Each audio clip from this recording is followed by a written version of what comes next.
Hola, si te estás preguntando qué es un marco teórico, en este video te lo voy a explicar de forma muy fácil. Un marco teórico básicamente lo podemos definir como una síntesis. ¿Una síntesis qué es? Es un resumen o compendio, así de simple y así de fácil. Entonces, ¿qué es lo que vamos a sintetizar? Estamos hablando de una síntesis ¿de qué? De teorías y conceptualizaciones que enmarcan mi investigación. Es decir, hay un marco de teorías y conceptualizaciones, un marco como el que vemos ahora en pantalla, o como este. Mi investigación está enmarcada, no está suelta en el vacío, sino que va a ser un cuadro muy hermoso, muy maravilloso, lleno de nuevos conocimientos, lleno de aportes, pero lo vamos a enmarcar en un marco, como cualquiera de estos que vemos en pantalla. Veamos que hay varias opciones de marcos, entonces yo debo elegir cuál es el que yo voy a usar, es decir, cuáles son las teorías y conceptualizaciones que voy a tomar como base, sustento para la investigación que yo voy a proponer. Debemos tener en cuenta que estamos hablando de teorías y conceptos propios de la disciplina que yo estudio y en la cual está inscrita la investigación que yo voy a proponer. Obviamente, si yo estudio psicología, mis teorías y conceptos serán propios de la psicología. Si yo estudio economía, pues serán conceptos de economía. Si yo estudio derecho, bueno, etc. En este libro, cuya portada vemos en pantalla, se dice que el marco teórico es la descripción de la perspectiva teórica. Entonces, además de usar la metáfora de ese marco que encuadra un cuadro, podemos decir que también el marco teórico se puede definir como el enfoque, la perspectiva, el punto de vista desde el cual yo voy a proponer la investigación. ¿A qué nos referimos con punto de vista? El libro nos propone una analogía y es la de la música, que ya les voy a explicar cuál es. Para darles un poco de contexto, supongamos que hay muchos compositores reunidos y entonces cada uno tiene una perspectiva diferente. Uno dice yo voy a hacer jazz, otro dice yo voy a hacer rock, otro dice yo voy a hacer tango, otro dice yo voy a hacer guabinas. Son perspectivas diferentes. La música es una sola disciplina o un solo campo del conocimiento, pero allí dentro de ese paquete que se llama música hay muchos enfoques o marcos o perspectivas teóricas. Entonces la analogía que proponen en este libro es esta. Nos podemos imaginar a un joven latinoamericano compositor de baladas poéticas que no conozca a Joan Manuel Serrat, Joaquín Sabina, Pablo Milanés, Alberto Cortés, Facundo Cabral y a Víctor Manuel, entre otros. Sería muy raro, ¿no? Que un joven diga, sí, yo voy a hacer baladas poéticas, pero no conoce lo que han hecho otros. Es decir, su propuesta va a estar sin marco, en la nada, volando, flotando. Además, dice este texto, para que su perspectiva sea más completa, debería revisar la obra de músicos poetas que han surgido en otras latitudes, como estos otros que aparecen allí en pantalla, Donovan, Bob Dylan, etc.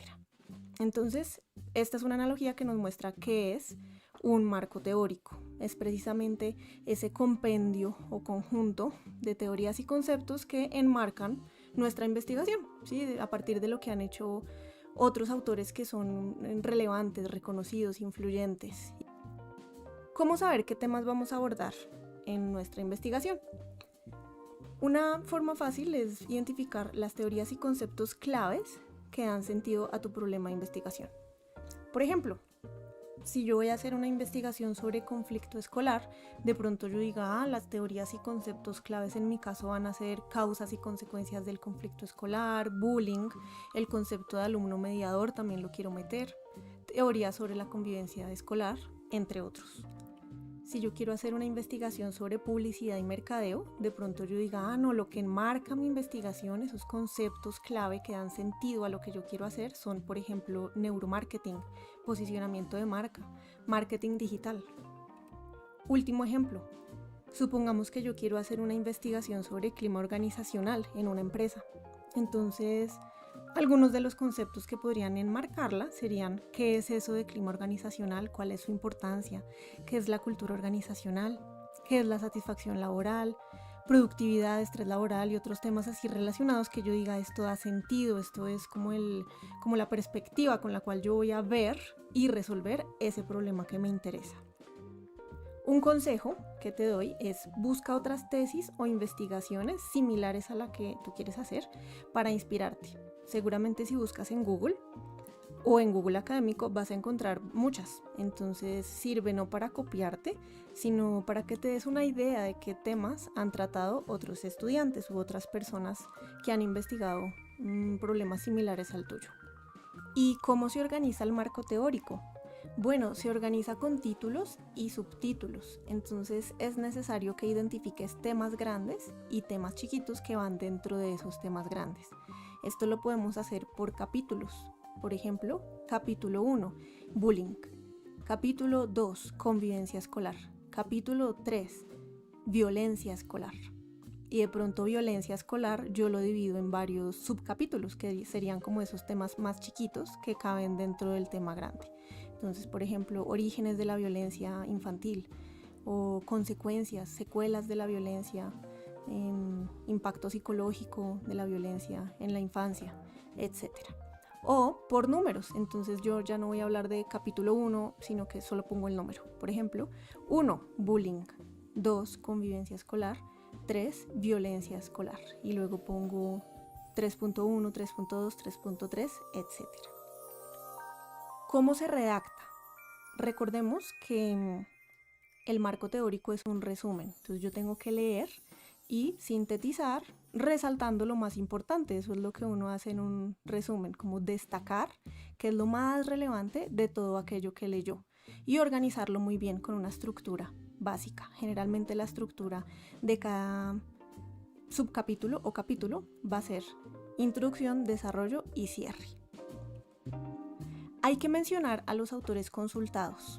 Esto es importante porque pues es diferente si mi enfoque va a estar basado, por ejemplo, en Freud, a si va a estar basado en Maslow.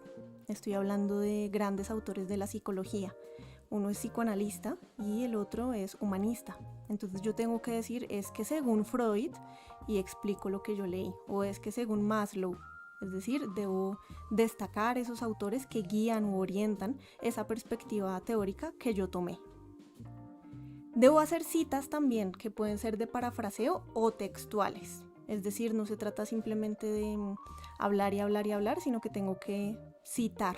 Es decir, mencionar a los autores y mencionarlos con un formato. Generalmente el formato que se suele pedir más es el de norma Zappa.